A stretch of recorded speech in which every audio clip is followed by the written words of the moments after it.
How are you today? I'm doing well. Hi, Dr. Lippert. Thank you so much. You're so welcome. Now, how do I say your first name? It's Maria. The I J is thought that silent. was right. Yeah, Slovenian, but yes, thank you. It's so beautiful. And my first name is J'Aimee, so I know what it's like to have a first name that is uniquely spelled and oftentimes mispronounced. Oh, yes. Yeah, well, it's nice to meet you. Yes, it's nice to finally meet you too. And thank you for all email correspondence and your interest and willingness in doing this. Really appreciate it. Pleasure. Oh, it's definitely my pleasure. Wonderful. And we're looking forward to your involvement in convocation and everything. And you had reached out beforehand and even expressed your interest in helping. So that's wonderful. And you Yes, I'm also, very, very honored to be a part of it. So thank you yes. for And we appreciate, you also had, we don't recall exact name of the workshop earlier, but it was shared with everyone before, applying OMM across different, with different applications and specialties.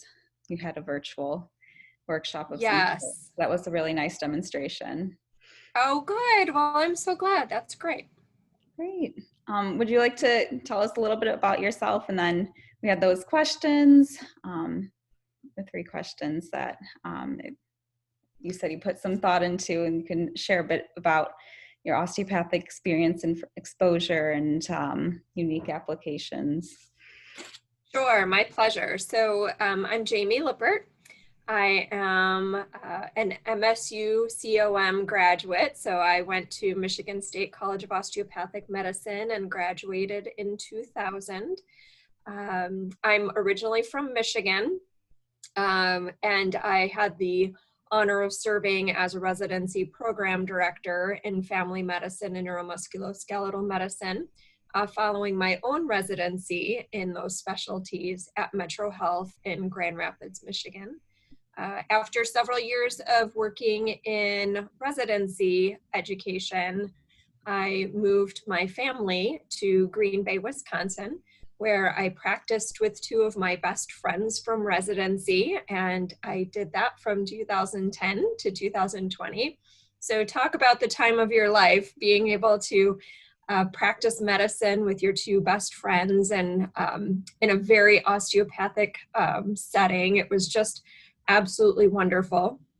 And then I was invited back to Michigan State College of Osteopathic Medicine, where I now serve as the pre-clerkship director for osteopathic principles and practice and osteopathic manipulative medicine for our first and second year students, which I just love. And I just have been here for a year, and it's been a wonderful experience. That's wonderful. And it's been a challenging year too. So I'm glad you've been, been able to be a part of making it engaging and valuable experience for the students, despite all the different formats and virtual. I do feel very fortunate to have been a part of that whole transition for students. It is a very difficult time for everyone. Mm-hmm. And in that shared, challenge, I think that we found a lot of synergy actually. So there have been many bright spots too in a really difficult year. Yes. Well, thank you so much for introducing yourself. So could you tell us a little bit about your first experience with OMM? How you Absolutely learned about osteopathy? Yeah, so interestingly, I come at osteopathy from a different perspective. So I grew up in Mount Clemens, Michigan, which is a bit of an osteopathic stronghold in the state of Michigan. And so all of my care as a child was with osteopathic physicians. And so I didn't know the difference. I thought everybody was a DO, that all physicians were, and I was treated osteopathically throughout my childhood. My first memorable experience of being treated with osteopathic manipulation was my junior year of high school. And I'm sure I was treated a lot before then too, but just had no real awareness of it. But I broke my ankle playing volleyball my junior year of high school. And my family medicine physician diagnosed the fracture, put me in my cast, monitored my care throughout that healing process. And then when he removed the cast, he treated me with osteopathic manipulation. And I remember talking to him about it a lot during that visit and just asking him lots of questions. And when I returned to my sport, I still had trouble with my jump. And so I went back to see him again, and he did more joint play kind of work with my ankle and just restored that function. And I think that was the memorable first encounter with osteopathic manipulation. Yeah, that's certainly when you experience the benefit of it yourself with an injury, and see how vastly and that improves it, makes it more memorable, and having that exposure throughout. And I think the same for me too. I thought everyone knew about who a DO was and what osteopathic medicine was, and so it's surprising for me when I realized that wasn't common as I thought. I really, as a resident, I really felt it was my mission then to get the word out. So my residency partner and I went to lots of different service organization meetings in Grand Rapids and did an introduction to osteopathic medicine, because I mean, just it was astounding to me that not enough people know. Right. And just increasing awareness and letting students know that that's an option and out there. I think that's really important. That's great that you did all that work. So thank you. So what was the most unique or like bizarre treatment that you had to develop for a challenging case? Well, I was trying to think about that. I don't have anything that I have developed or that I would say is my, coined treatment, but I have learned throughout my career that I need to meet patients where they're at. And so I've developed many different dynamic approaches to traditional treatment that have been very effective. So I thought I would share that with you. I had a patient in Grand Rapids who was a professional violinist and was having a lot of difficulty with shoulder and neck pain. And so after several visits of trying different things that helped temporarily, I thought, well, I wonder what he's doing with this instrument. And so I had him bring his violin with him to an appointment, and I used a functional approach while he was playing, which was really entertaining for the people in the rooms next door because he was a fantastic violinist. And I had him play like a variety of different pieces so that I could feel what was happening in his musculoskeletal system while he was playing. And I treated him as he played. And we did that over a series of visits. And that turned out to be the missing link there for him. Another patient that really taught me a lot was an obstetric patient. Dr. Bill Pintol is a family medicine physician here in Michigan who was a mentor of mine when I was a student. And actually, he just passed away recently of COVID. And so that's a great loss. So I want to be sure to bring him into the conversation. He used to tell us a story of when he was a resident and he was taking a course with Viola Fryman. And he was called out on a delivery because at that time in history, many family medicine physicians did a lot of obstetrics. And so he was called out for a delivery. And he said that as he was leaving the room in a big hurry, grabbed his coat and his bag and everything, Dr. Fryman called after him, Dr. Pintol, don't forget the CB4. So he always told that story. So I used the CB4 technique a lot with obstetric patients when they had internal leads, and I could kind of watch the dynamics of the uterine contractions kind of change as I implemented the CB4. And I had a patient who was really having a difficult time with labor and could not lay still. And so I got right on the bed with her, with my hands on her, and did a CV4 kind of in a functional pattern as she was going through labor contractions. And it just taught me that not everybody's going to be able to lay still and do what you ask them to do, or even just be present for the treatment. And yet you can still have such a positive impact if you just meet them where they are. That has been very helpful to me as well in treating infants and toddlers. That is a big part of my practice now, is to treat those little ones. Yeah. And they don't lay still for you. Imagine. You need to meet them where they are. And sometimes that's me crawling around on the floor or chasing them around the room with my hands on them, trying to find that dynamic, functional, interactive space where we can treat together, because it is treatment is a partnership. So even with those little ones, you have to kind of meet them where they are. Right. Oh, wow. That's all fascinating. And I mean, for the instrumental injuries and somatic dysfunction, I wouldn't have thought it makes sense to watch how they're playing and being able to identify what's the issue there. And then the CV4, I mean, incorporating the cranial sacral motion and really thinking about how much influence that has. It's great. And the kids, of course, yes, you can't really do the standard approach to all of it. Need to be creative. So that's great. And yeah, I love hearing about the pediatrics. That's something I'm interested in, but I know it's definitely a challenge. Need to have some extra strategies in mind to work with them. But I'm sure that's very helpful for so many of them. Yes, absolutely. And I think in interacting with children in that way, it really puts parents at ease. Parents can understand what you're trying to accomplish because they're watching you create this treatment scenario in the functional movement patterns of their child.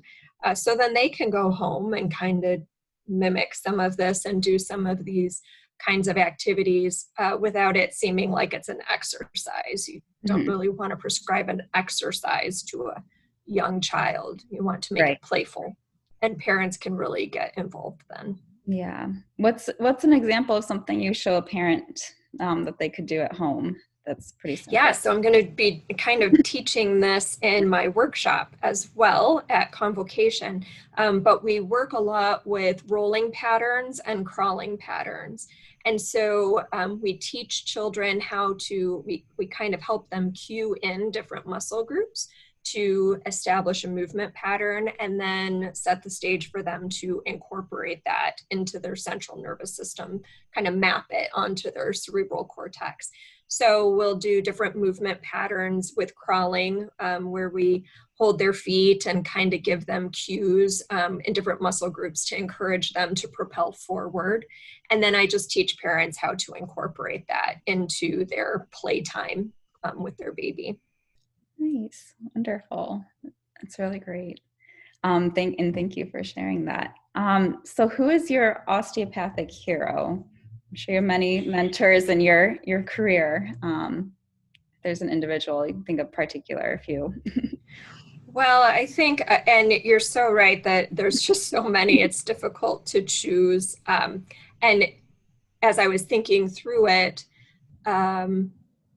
all of those people had their own osteopathic heroes. And so I feel like as we move forward in history and osteopathic history, we just have all of these giants of our profession, and we're so fortunate to have had whatever time we did with them.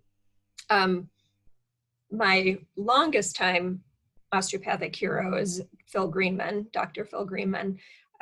He was part of faculty here when I was an osteopathic medical student, but then as a resident, he was instrumental in just really exposing a lot of biomechanics and anatomy and the importance of exercise prescription and helping patients to recover from injury and to establish that functional independence that we really want for our patients.